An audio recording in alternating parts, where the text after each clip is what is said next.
자, 여러분 안녕하세요. 우리 경제학장 박사 강의 시간입니다. 보통 가격이 오르면 당연히 물건을 덜 사게 되잖아요. 그쵸? 근데 참 이상한 게 어떤 물건들은 비쌀수록 오히려 더 잘 팔린단 말이에요. 네, 바로 명품 같은 것들이요. 이 알쏭달쏭한 현상을 풀어줄 마법의 열쇠, 바로 수요의 탄력성에 대해서 오늘 아주 쉽고 재밌게 파헤쳐 볼 겁니다. 오늘도 저와 함께 공부해줄 우리 두 학생 나왔습니다. 어서 와요. 네, 안녕하세요, 교수님. 네, 오늘 우리가 어떤 순서로 이야기를 나눠볼지 한번 볼까요? 먼저 가격의 역설이라는 흥미로운 미스테리부터 시작해서요. 그 해답인 가격 탄력성이 뭔지 제대로 알아볼 겁니다.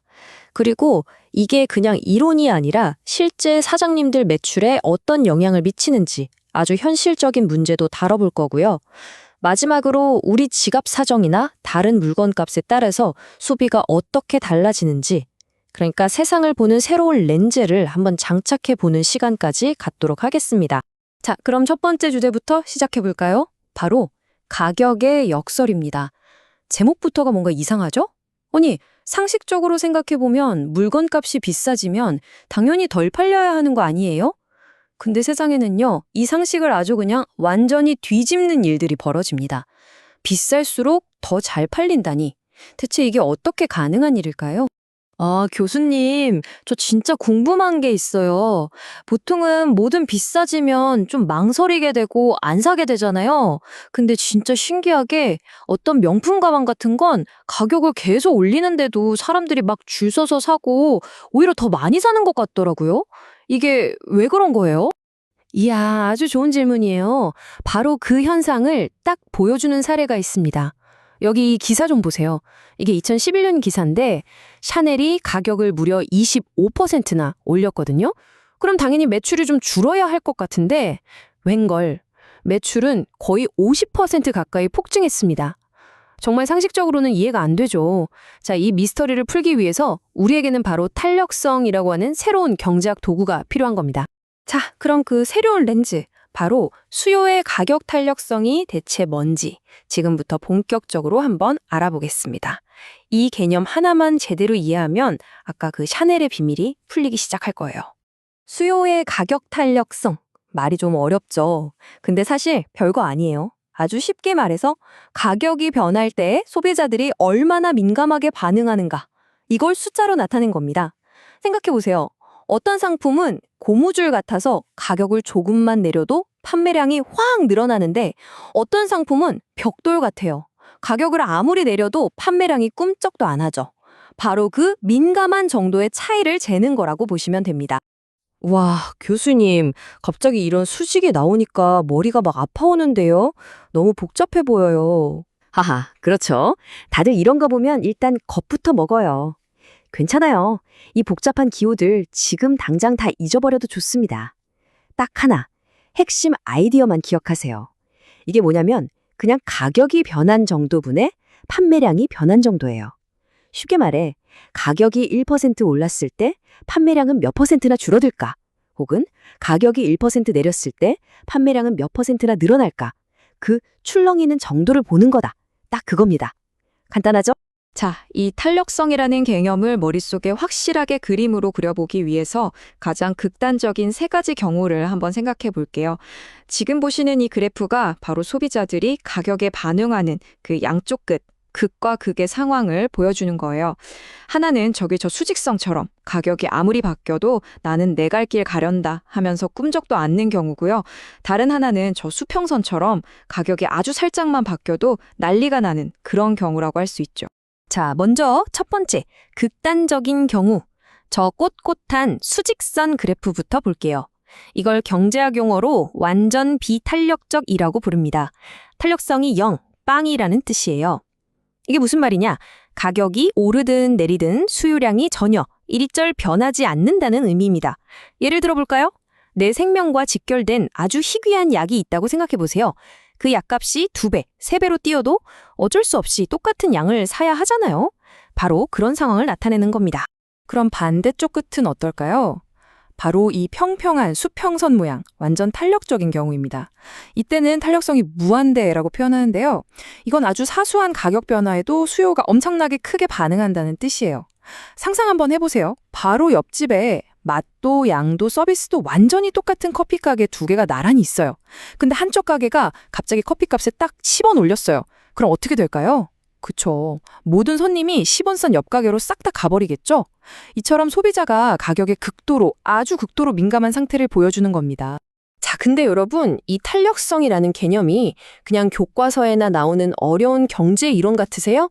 천만에요. 절대 아닙니다. 이건요, 모든 사장님들, 자영업자분들의 통장 잔고와 아주 직접적으로 연결되는 정말 현실적인 이야기예요.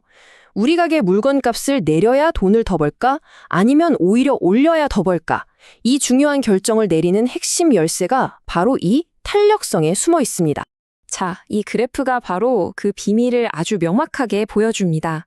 위쪽에 있는 게 우리가 지금까지 봤던 수요 곡선이고요. 그 바로 아래에 있는 산 모양의 곡선이 바로 총 수입 곡선이에요. 지금부터가 중요한데요. 위쪽 수요 곡선에서 내가 어느 지점에 있느냐, 즉 탄력적이냐 비탄력적이냐에 따라서 아래쪽 총 수입의 모양이 완전히 달라지는 게 보이시나요? 정말 신기하죠? 먼저 수요가 탄력적인 구간, 그러니까 탄력성이 1보다 큰 구간부터 볼게요. 자, 이 구간에 있는 상품은요, 가격을 내리는 게 무조건 이득입니다. 총 수입이 늘어나는 전략이에요. 왜 그럴까요? 예를 들어 우리 가게 상품 가격을 10% 할인했어요.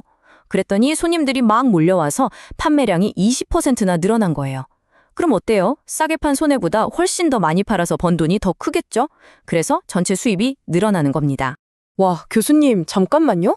그럼 반대로 비탄력적인 구간에서는 가격을 내리면 오히려 총 수입이 줄어든다는 말씀이세요? 와, 전 무조건 싸게 팔면 장사가 잘 되는 줄 알았는데 그게 아니었네요? 맞아요. 바로 그거예요. 아주 정확하게 짚었어요. 그게 핵심입니다. 우리 상품이 비탄력적인데, 즉 가격을 10%나 내렸는데 판매량은 고작 5%밖에 안 늘었다고 생각해 보세요. 그럼 더 많이 팔아서 얻는 이득보다 가격을 깎아줘서 생긴 손해가 훨씬 더 크겠죠? 그래서 총 수입은 오히려 줄어들게 되는 겁니다. 그러면 대체 어떤 상품이 탄력적이고 어떤 상품이 비탄력적인지 우리가 어떻게 알 수 있을까요? 한 4가지 정도 힌트가 있습니다. 첫째, 대체할 수 있는 물건, 즉 대체재가 많을수록 탄력적이에요. 콜라값이 오르면 펩시 마시면 되잖아요. 선택지가 많으니까요. 둘째, 이게 우리 생활에 꼭 필요한 필수품이냐 아니면 없어도 그만인 사치품이냐에 따라 달라져요. 쌀값은 올라도 꼭 사야 하지만 명품백은 안 사도 살 수 있죠. 그래서 사치품이 더 탄력적입니다. 셋째, 내 월급에서 차지하는 비중이 클수록 탄력적이에요. 껌값이 10% 오르는 건 신경도 안 쓰지만 자동차 가격이 10% 오르면 이건 정말 큰 고민이 되죠. 마지막으로 생각할 시간이 길어질수록 탄력적이 됩니다. 당장 기름값이 올라도 운전은 해야 하지만 장기적으로 보면 연비 좋은 차나 전기차로 바꿀 수 있으니까요. 자, 지금까지 우리는 오직 가격이라는 하나의 변수에만 집중했어요. 근데 이 탄력성이라는 아주 유용한 도구는요, 다른 데에도 써먹을 수 있습니다. 세상을 더 넓게 보는 거죠. 예를 들어 내 월급이 오르거나 내렸을 때 또는 경쟁사 제품 가격이 변했을 때 우리 소비는 또 어떻게 출렁이는지 지금부터 한번 들여다보겠습니다. 교수님, 저 이 사진 보니까 딱 생각나는 경험이 있어요. 제가 예전에 아르바이트 하다가 수입이 좀 줄어서 지갑이 얇아졌을 때 원래는 스타벅스 커피를 자주 마셨는데 그때는 좀 부담스러워서 더 저렴한 맥도날드 커피로 바꿨던 기억이 나거든요. 와, 바로 그거예요. 정말 완벽한 예시를 들어줬네요. 그 개인적인 경험이 바로 지금부터 우리가 배울 개념이 핵심입니다. 실제로 2008년에 전 세계적인 금융위기가 왔을 때 수많은 사람들이 소득이 줄면서 스타벅스 대신 맥도날드 커피를 찾았고 그 결과 두 회사의 운명이 완전히 엇갈리기도 했었죠. 바로 그 현상을 설명하는 개념이 수요의 소득 탄력성입니다. 이름 그대로예요. 내 소득이 변할 때 어떤 상품의 수요가 어떻게 변하는지를 보는 거죠. 우리 학생이 말해준 것처럼 소득이 늘면 더 많이 사게 되는 스타벅스 커피 같은 상품을 경제학에서는 정상재라고 불러요. 정상적인 반응이니까요. 그런데 반대로 소득이 늘었더니 오히려 덜 찾게 되는 상품도 있어요. 맥도날드 커피처럼요. 이런 상품은 열등제라고 부릅니다. 더 좋은 걸 살 여유가 생기니까 덜 찾게 된다는 의미에서 붙여진 이름이죠. 자, 마지막 탄력성입니다. 수요의 교차 탄력성인데요. 이건 한 상품의 가격 변화가 다른 상품의 수요에 어떤 영향을 미치는지를 보는 거예요. 아주 간단합니다. 예를 들어 콜라 가격이 올랐어요. 그럼 사람들은 뭘 더 마실까요? 그렇죠. 펩시를 더 많이 사겠죠. 이렇게 서로 경쟁하는 관계를 대체제라고 합니다. 반면에 햄버거 패티 가격이 엄청 올랐어요. 그럼 사람들이 햄버거를 덜 사 먹을 테고 자연스럽게 햄버거 빵도 덜 팔리겠죠? 이처럼 꼭 같이 써야 하는 짝꿍 같은 상품을 보완제라고 부르는 겁니다. 자, 오늘 정말 많은 이야기를 나눴네요. 가격, 내 소득, 그리고 다른 상품 가격에 따라서 우리 소비가 얼마나 고무줄처럼 늘었다 줄었다 하는지를 봤습니다. 이 탄력적으로 생각하기를 확실하게 우리 것으로 만들기 위해서 오늘 배운 내용의 핵심은 쏙쏙 뽑아서 다시 한번 정리해 볼게요. 오늘 우리가 배운 세 가지 탄력성 한번 정리해 볼까요? 첫째, 가격 탄력성.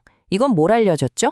맞아요. 가격이 변할 때 소비자들이 얼마나 민감하게 반응하지? 이 질문에 대한 답이었죠. 둘째, 소득 탄력성. 이건 내 소득이 변하면 이 상품을 더 살까 덜 살까, 즉 정상제인지 열등제인지를 알려줬습니다. 마지막으로 교차 탄력성은 한 상품 가격이 변할 때 다른 상품 판매량은 어떻게 될까? 즉 두 상품이 대체제 관계인지 보완제 관계인지를 파악하는 기준이 됐습니다. 어때요? 이 표 하나로 오늘 배운 내용이 머릿속에 싹 정리되는 느낌이죠? 네, 오늘 설명은 여기까지입니다. 하지만 그냥 끝내면 아쉽죠? 마지막으로 여러분이 직접 생각해 볼 수 있는 퀴즈 하나 내드릴게요. 자, 막 출시된 아주 따끈따끈한 최신 스마트폰을 생각해 보세요. 이걸 사려는 사람들의 수요는 과연 탄력적일까요? 비탄력적일까요?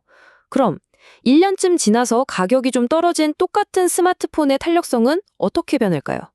오늘 배운 대체제, 필수품, 시간의 개념을 잘 적용해서 한번 답을 찾아보세요.